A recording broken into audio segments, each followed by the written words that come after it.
You can't imagine how a mother who has so many beautiful children sees them in such joyous mood with their families, their children nicely settled down. It's very satisfying to see you all so much in joy and complete oneness with the divine.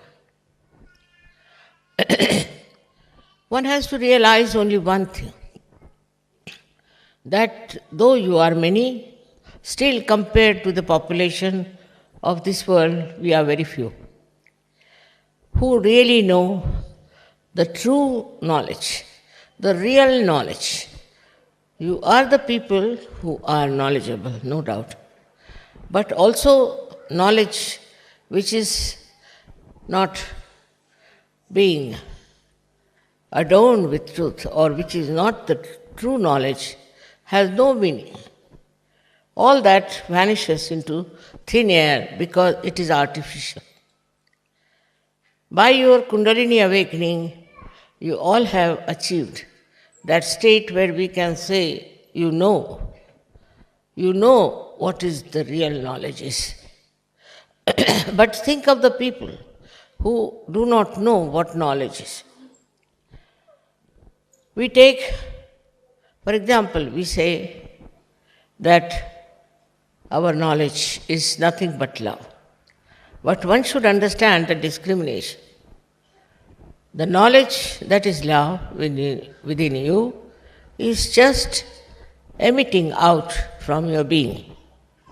You don't have to assert, you don't have to think, you don't have to read some sort of poetry or go into some romantic mood. It's just pure love which emits, and this is the knowledge also.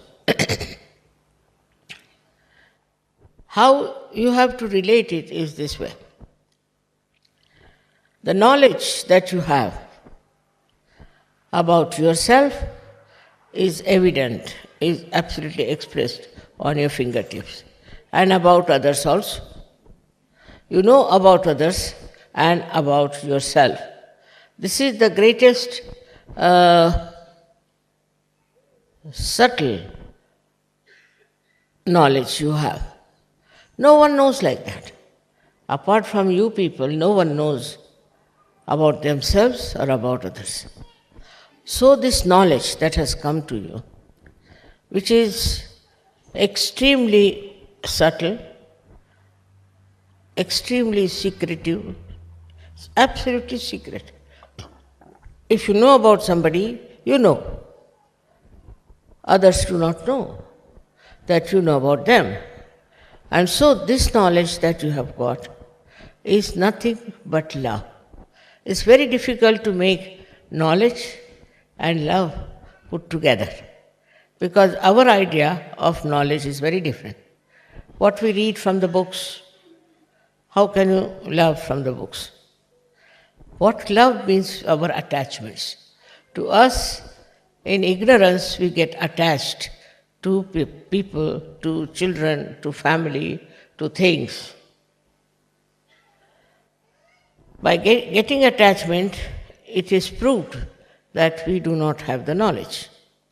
If you have the knowledge, then all attachments should just drop out and you should become a global personality, a drop in the ocean. For example, we are attached to many things, like we are attached to our family. Something happens in the family, we get very disturbed. We can't bear it. If anything happens to our children, we think horrible, it's just the whole world is falling on you. Then from family you move on. You are attached to your friends, to your neighbors. You are also attached to your country. Attachment to your country is also not knowledge. Once you are a realized soul, you just start seeing your country clearly.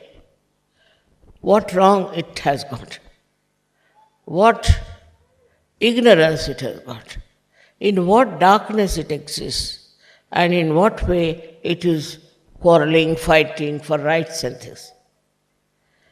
But with the knowledge that you have within yourself, you see it so clearly what is the problem of your country. Then you try to improve that through your love. Means the power of your knowledge is love. If you have all the knowledge within you, and if you are just sitting at home and meditating, it is no meaning. What you have to go is to go about, tell people. You have to meet other people, your friends, your family, and other relations about your knowledge. If you cannot go do that, then your knowledge is not with love. It's such a connection between the two. You feel like telling everybody that you've got your realization. You feel like telling everyone that you are a realized soul. But in that you feel that you are expressing your ego. All right? By some other way, some other methods, you can express to them that you have the true knowledge. When you have the false knowledge, you can get ego. You can think that I know so much, I know about this, I know the color of the carpets, all the shades, everything. Any stupid thing, if you know, you think that you are very great. That's the sign of stupidity in your head also, that you think this is very great to know. Now we have discovered that through all kinds of acquiring knowledge in the whole world, what we have achieved? Nothing. There are wars going on. There's all kinds of destructions coming in. I saw in the television this George, it's a whirlwind which is going round and is killing so many people, is destroying so many people without understanding what he is doing. But he's there and he's acting very well. So, is it that he doesn't understand? Or is it that he understands and that he's doing something just to correct people? This also we should have full idea. Like yesterday, when I came here, it was raining heavily. And then I sat down and suddenly stopped. Stopped till the whole program was over. Till I spoke, it was not working. But suddenly when you started clapping, also it started clapping. That's what it was. So even the nature knows who you are. But you must know the nature. This is the point. Nature will act according to what your level of spirituality is. Surprisingly, I always felt that there cannot be levels of spirituality. I felt that once you get realization, you are there. But later on discovered I was wrong. It is not so. Even after getting realization, I found people had so many obstructions in rising. There were so many temptations which were keeping them down. So one had to work out on different chakras, different nadis, somehow or other to make you perfect. Because the perfection within only will give you the authority to use this knowledge. There are, as I told you, two ways of doing it. The other day I told you that you should not react. It's human nature to react. It's absolutely human. But if you have to become superhuman, you should not react. By not reacting, you will grow. Definitely you will grow. But if you react, then you cannot grow. Because you are working under the pressure of other things that is not yourself. Now supposing, as I said, I see these carpets, I know the color and this and that, and I react to it, finished. I will not have any sense of judgment if I react to it. But if I don't react, then I'll know whether these carpets have got vibrations or not. Are they emitting vibrations or not? Now what are these vibrations? That is the love. So the communication is like this. If you have the light, you can see things. So when you see things, the light is there, and light gives you the perception, gives you the vision to see things.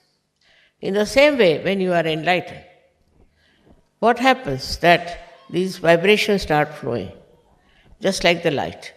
And in that light, you can see things which are good and which are bad. But sometimes we put the same parameters as human beings do. Like you go to some house, a very nice house, very good house. All these things make you very happy. But actually, what about that house? Is it having good vibrations or it's having bad vibrations? Is it worth living there or not? Like the other day they told me they can get a very nice place in Milan, little beyond Milan, on rent, very cheap. I said, why is it so cheap? Immediately I felt the vibrations of the place. I said, did you go and see the vibrations of that place? They went and saw it was all burning. Then they found out that there was a Scientology there for years together. I said, that's not the place where you can live. You have to have a very pure place. Even a hut of a poor man would be better than this comfortable so-called place. So one has to use the vibrations all the time to understand everything that you are doing. In that also it can be misleading. Some people feel vibrations and they tell me, Mother, I felt the vibrations and I felt I should marry this man. I said, you did feel the vibrations? Yes. Yes, I did, very much. And I must marry this man. And when I see the man, I see the bhut in him. I said, my God, what sort of vibration this lady has felt about. So in your judgment, what is there? There is no pure knowledge. So see how connected they are. Vibrations, which is love. And also the other thing which you have to have is the knowledge, the pure knowledge, the true knowledge. We can say that pure knowledge and true knowledge is like the energy, like electricity. And the way you feel it, the way you understand it, it exists, that is love. People don't understand also what is the love is. They get mad after someone and say that, Mother, I think that I'm in love with that person. And after 5 days they'll come and say, Mother, no, I won't have anything to do with that person. Why? Because you have not got the pure knowledge. You did not feel the pure knowledge in that person through your vibrations. Now see how connected it is. Like we can say the sun and the sunlight. What is the difference between the two? Sun is there, when sun comes, there is sunlight. So what is the difference? Or we can say the moon and the moonlight. What is the difference? There is no difference in these two things. One is the moon and another is the light. So all these things are very, very confusing, that we don't understand how confused we are about it, and we don't understand how our vibrations can mislead us. Because vibrations are there, all right, but sometimes even if they are missing, just to justify yourself, you will say, we have vibration. And we feel that it's very good, excellent. And later on, you will discover that it's not so. So, even now, when we are realized souls, we should know what is encompassing us, which is around us. What is that which makes us feel that it's all right, it is good, we should have it. Once we start understanding that vibrations of pure knowledge are of a very different nature, then you are not attached to that person, you are not attached to that family, You are not attached to that country, nothing. But what you feel is the pure vibrations coming to you. This is the point which is very confusing. When you say, my vibrations are good, I like those vibrations, and while you jump into the ocean of filth. Many people have asked me, Mother, why is it sometimes we make mistakes? You do not make mistakes. It's your ignorance which is darkness. And that's why whenever you plunge into it, you fall into trouble. So, to understand that our knowledge has to be completely clear. Like in our house, supposing we have a lamp, it's dirty, you cannot get the light. In the same way, if our heart is not clean, especially our heart, if it is not clean, then we start doing things believing that is right, and by which we hurt yourself or others. It's a very, very common error in human nature to identify wrong things as right and just to make themselves look such a great, such a divine thing. As I told you now, there are people who want to say divide the country. Simple reason they want to divide. Now they want to divide because they want to have importance. The few people who want their importance will instigate others, tell them, all right, we must have freedom. If we have freedom, we'll have this country for ourselves. Then we can develop ourselves. Or a part of the country which is richer, which is better off, they will think that it's all right, we'll have all the money to ourselves, we'll have everything to ourselves. So they divide. They can divide in the name of religion, in the name of prosperity, whatever it is. But if you divide the country, actually you are facing a big problem. Because you have seen that wherever people divide, they fall into a kind of a dark dungeon from where they cannot come out. It's just a few people whose ego is that they want to have some land as their own, but they die. Not only die, some of them are murdered. And like that, all that idea that we'll have this possession of the land goes away. So in the same way, we can see on smaller things also. In smaller things also, we are very much identified that if I have this thing, then everything will be fine. You cannot understand how people just jump at things and say, oh, Mother, this is ours, we must do this for ourselves, openly. They don't think it's wrong to say that this is my country, I must do for my country. Then another says that this is my country, I must do for my country. As long as there is this my and I, that means there is no knowledge. The knowledge, as I told you, pure knowledge, is that which gives you a pure light. Pure light means pure vibrations. Now vibrations can be misleading, as I told you, or could be the quantity of vibrations can be less or more. But it's another way to see. Is to see for yourself, why do you want to do a particular thing? Mental also you can use parameter of mental understanding. Why do I want to do it? What is the gain for all the people? If you start thinking from that angle, that what is the gain for others? What will they gain by this? Why should I do it? You will be amazed. You will get the real picture of what you are doing. So you must keep yourself all the time in a state where you witness yourself. You see yourself that why am I doing this? What is the purpose? Sometimes it could be some conditioning, could be some sort of a psychological thing, could be anything. But if you start watching carefully why I am doing it, you will be amazed that your vibrations itself will start telling you on your fingertips. But sometimes the vibrations are so superficially coming, I got the vibrations, I'm this, I'm that.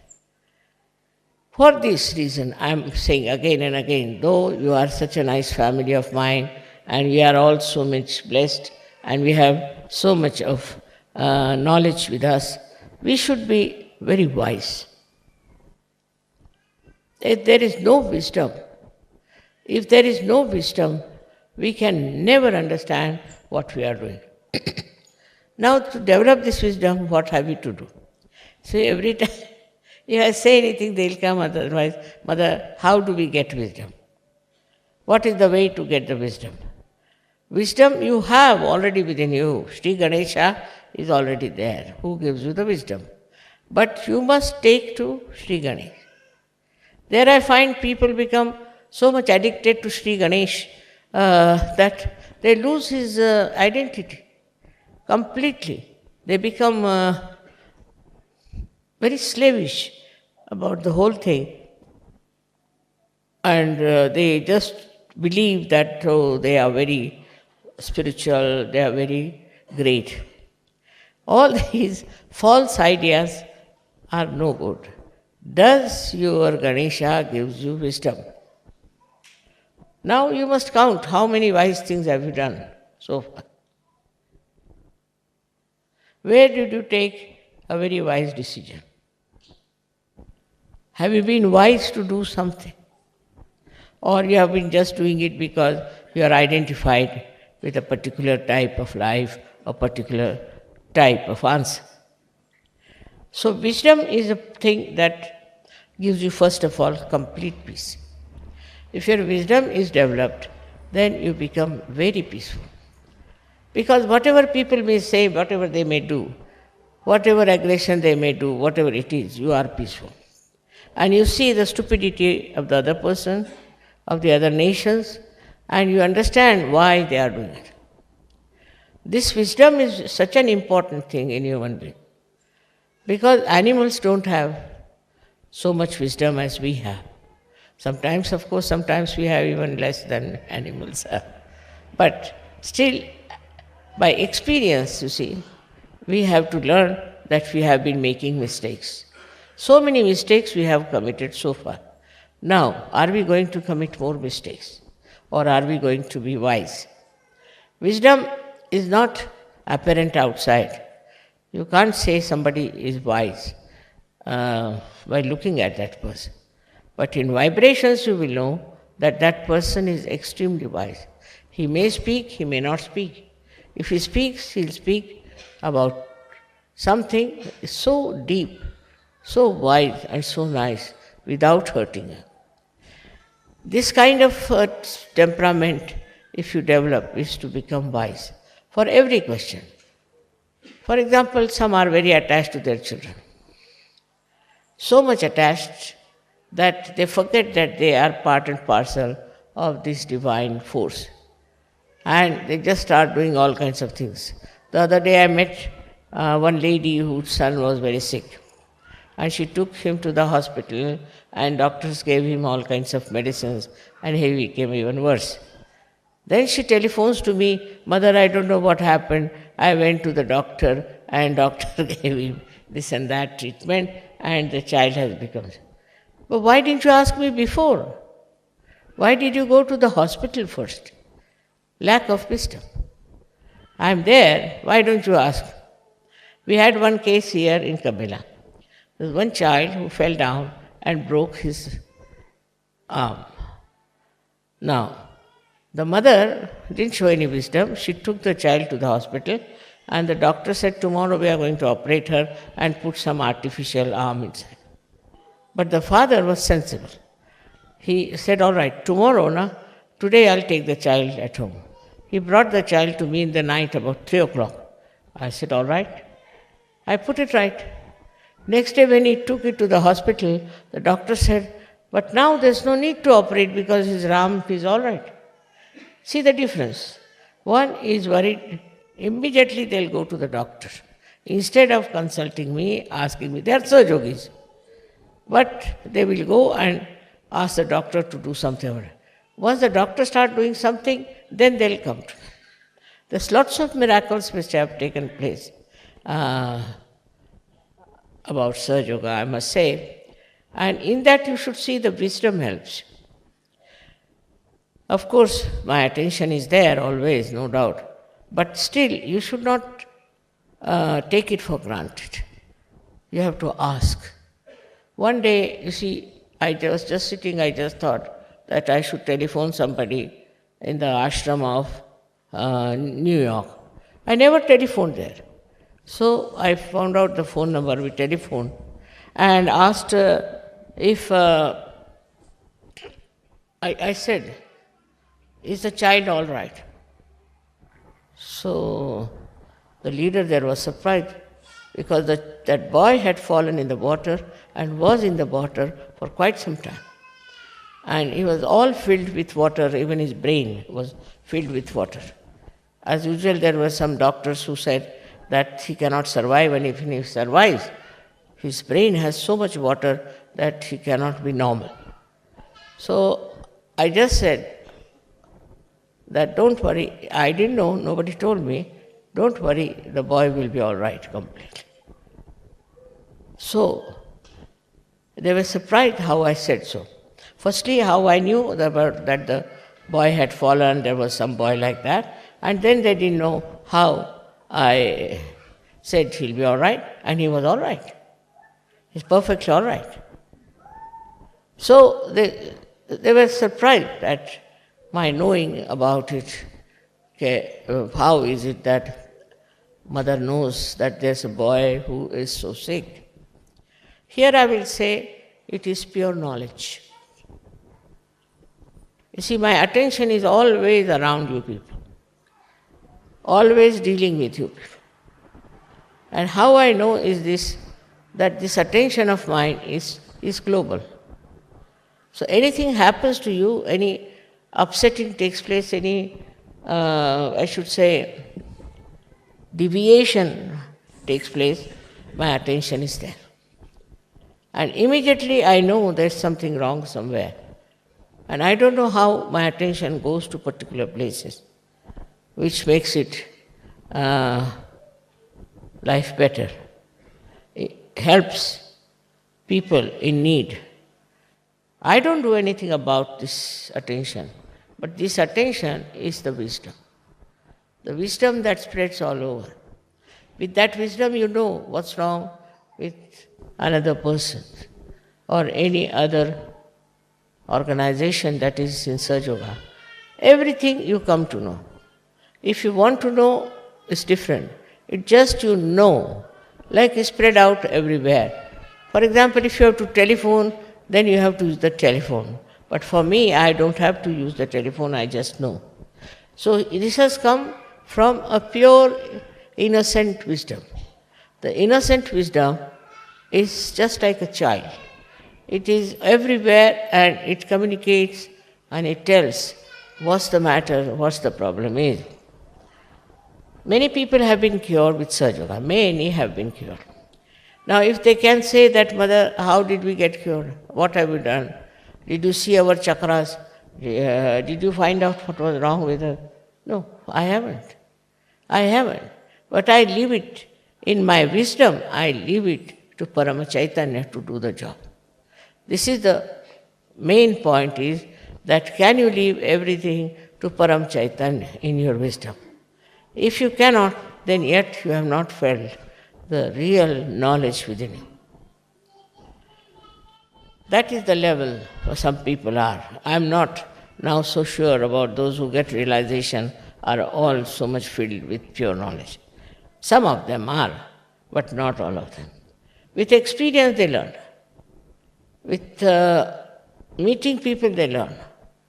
But as the wisdom, pure wisdom, is difficult for them because they do not rely entirely on the Param Chaitanya.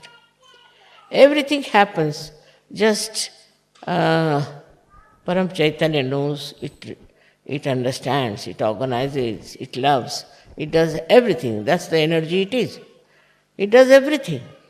And how it manages, how we call coincidences are really organized by Param Chaitanya. As I told you yesterday, the way the rain was.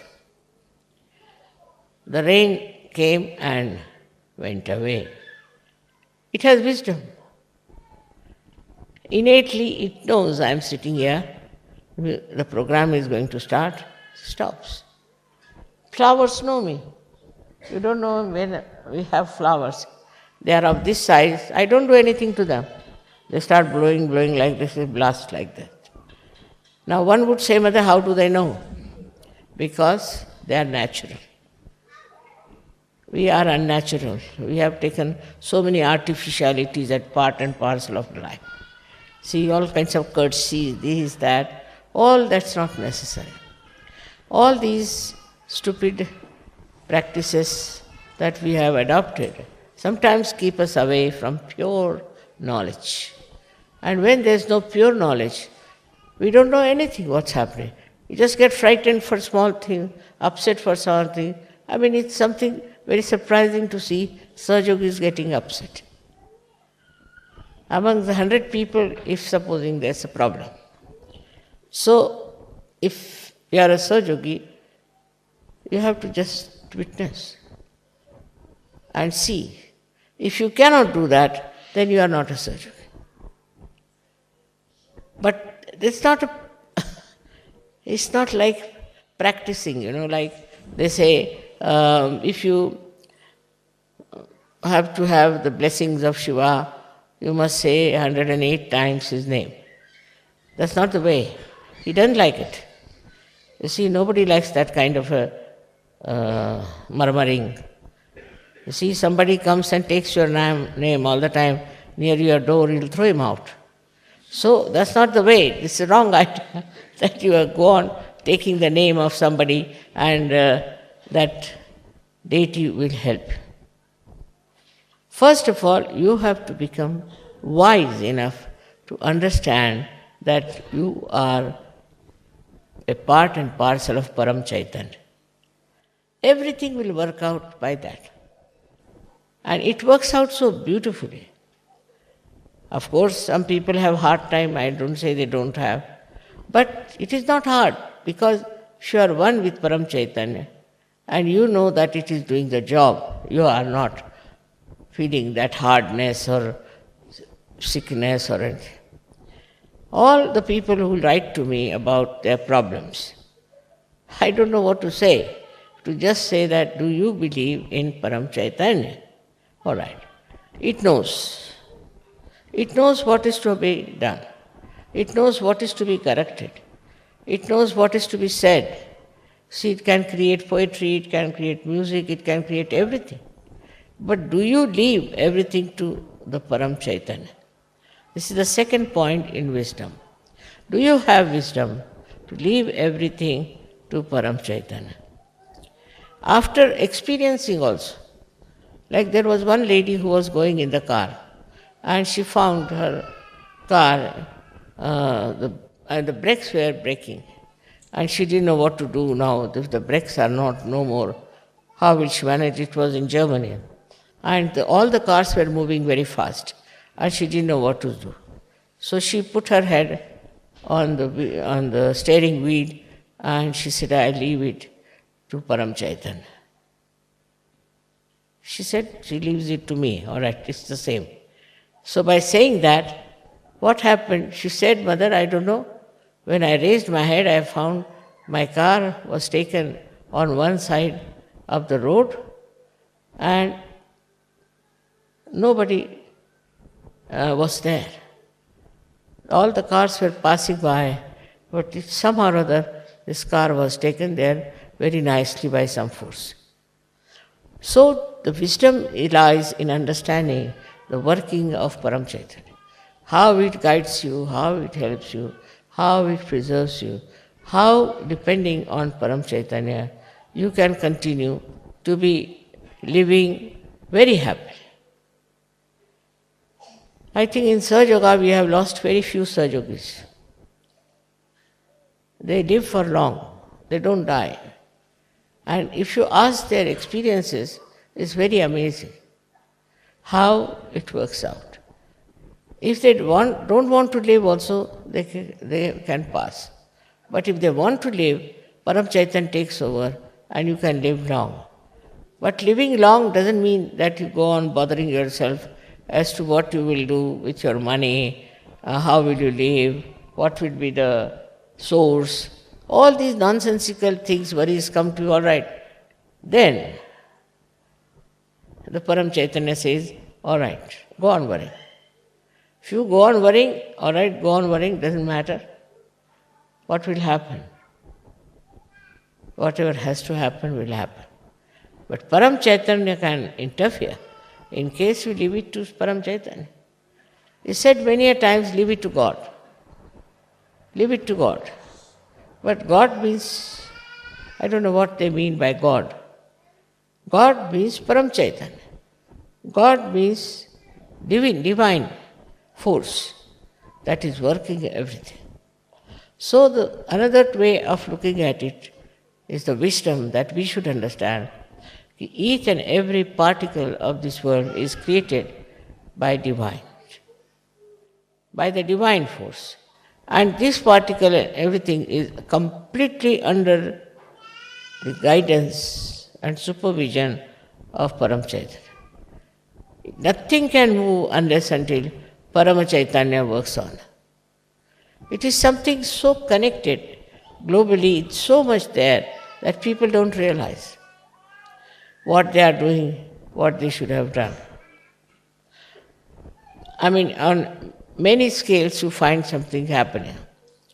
Like supposing something is happening now in America. Just try to find out what America has done to other countries. Immediately you will get the answer. So also it takes full care of the persons who believe in Param Chaitanya, who give everything in the hands of Param Chaitanya. We give things to the police, we'll give to the doctors, we give it to some civil people, engineers, to do some things. But they can make mistakes, they can create problems. But you leave it to Param Chaitanya. It's something so remarkable that in my own life I've seen that all the time it works for me. I was building a house in Pune and we had to put a slab. It's a very, very big slab. Needed about 300 bags of cement for that. So I got the cement and I got the people.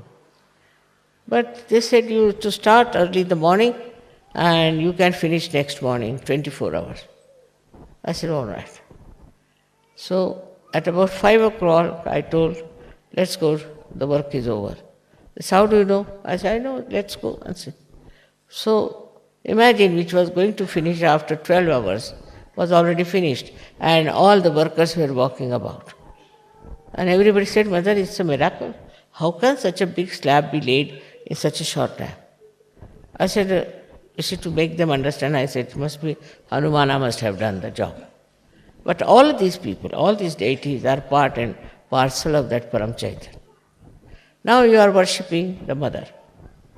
To worship the Mother is the biggest thing, because all these deities and everybody are her children, under her command, under her desire. So to worship the Mother, the story of, as you know about Ganesha, that the Mother said that the one who goes round the Mother Earth 3 times, I will give him a present. So Sri Ganesha thought in his wisdom, who is greater than my mother? No one else. Because he knew he cannot compete with his brother who has got a peacock for a conveyance. So he said, how can I go around and win over this person? So best is to take to wisdom. My mother is greater than everything else. So he went round his mother 3 times and he got the prize. And the other brother was just still moving on. When he came back, he found that the present is already lost. So, again and again I'll say, it is the wisdom that helps. The wisdom to leave everything to Param Chaitanya. And this is something for a modern person very difficult to understand. He can't calculate 2 plus 2. He's so bad because of these computers and things like that. It's absolutely hopeless as far as any mathematical calculations are needed. Or now I must say, I don't know how to handle any computer or any calculator. But if you ask me just like that, Mother, how much will it be? I'll say so much. And it will be that. It will be that. But I am so sure about it. It cannot be anything else but that. And it works that way. Sometimes, of course, if I want to tell some wrong thing just to mislead the person, then I may say something.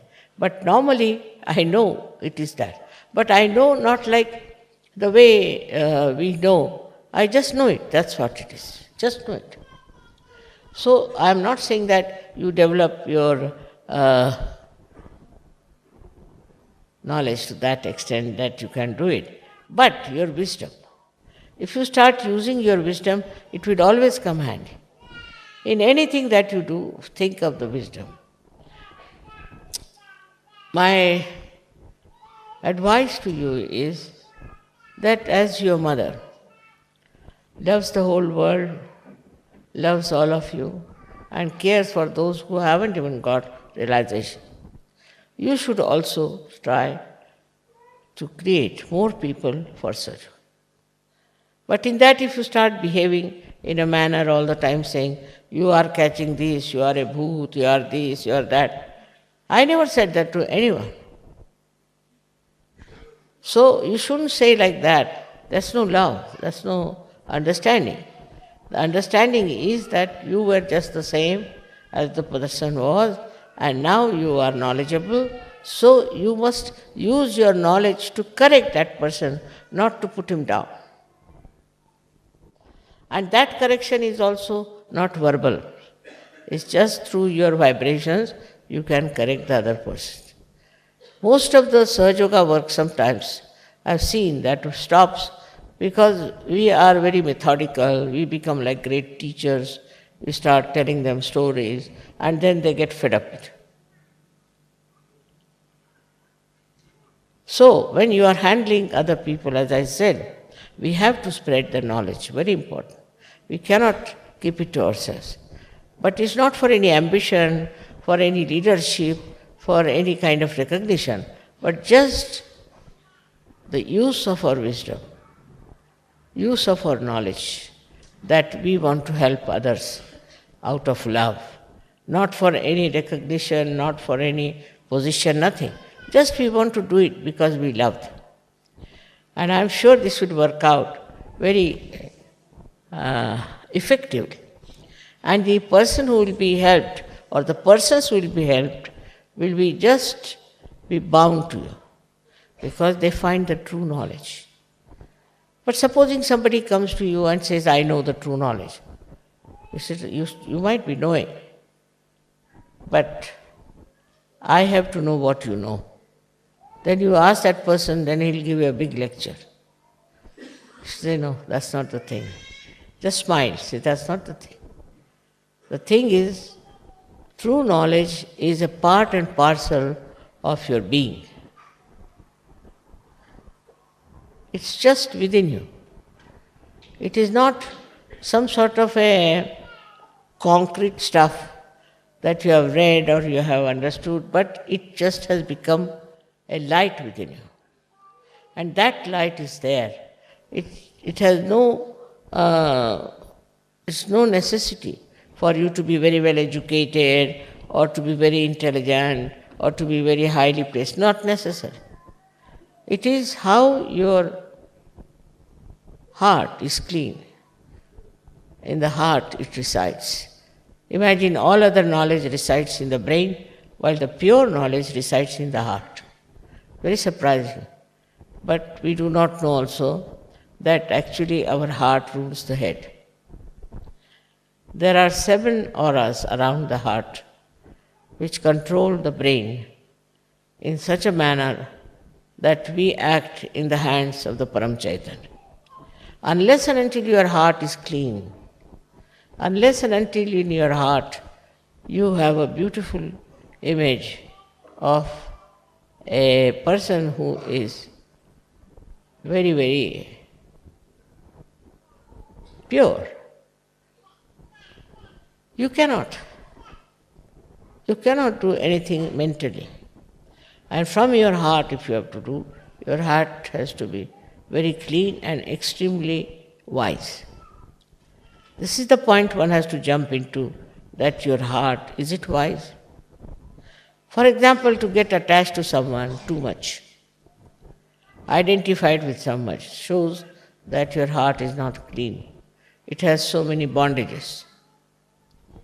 Open your heart fully. And that's why they say that the goddess resides in the heart, in the center heart. She resides in the center heart because she's so balanced. She resides in the center heart as Shakti. And she gives you all that you want. Within you, she's settled down. As many things, you know the shlokas which says that she is settled within us like knowledge. She is settled within us as memory. She is settled within us as sleep. Also she is settled within us as illusion, Bhranti.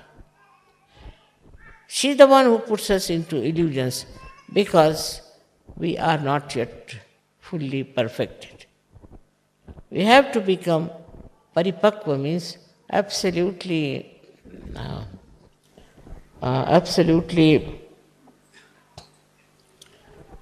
matured. Till we are matured, this mother herself puts you into illusions and plays around so that you learn how to be wise. So one should understand that she is playing around with you, and you should try to be very careful as not to be falling into her maya. Because if she puts you in the maya, you will go round and round and you will reach nowhere. So this power of Bhranti is also very important. This delusion, you can call it, or you can call it a thing by which she creates a drama in which you become like a stupid man being found out. So this stupidity and all that can be removed by this Bhranti that she creates. And this power of Bhranti is because of human beings as they are, because they will not understand something straightforward. So it has to go round and round till they reach a point to understand that it was the play of the mother that brought them to this shore of wisdom. So for us it is important to see that so much has been done by Param Chaitanya for us. The mother has done so much for us. Now what are we going to do ourselves to get all these powers that she has given us to be completely enlightened and developed? What have we done so far? Nothing to be done as such, but to develop a kind of a deep devotion, deep understanding. And that depth is possible, absolutely possible, because now you are on your way to that perfection. So today in Kabela is the last puja, and I want to tell you as a mother that you all should depend on Param Chaitanya. That's very important, to depend on Param Chaitanya. Also there's a habit of many people to put the blame on others, like I got caught up from this person and got caught up from that person. You are caught up by yourself only. All such ideas are of no use. Face yourself, find out about yourself, and you have to perfect yourself. That's so important because at this juncture of the time, people think that something great is going to happen. I don't know, 2000 years according to them would be something great, but I don't know because it's all man made. All this 2000 year and 3000 year is man made.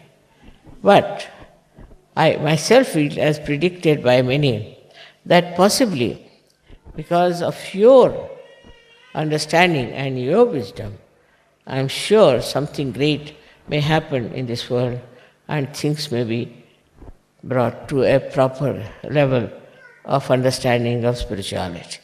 Because this is the last judgment, and in this last judgment, you have to play a very vital role, which I am sure you can do it if you decide to achieve something for the future.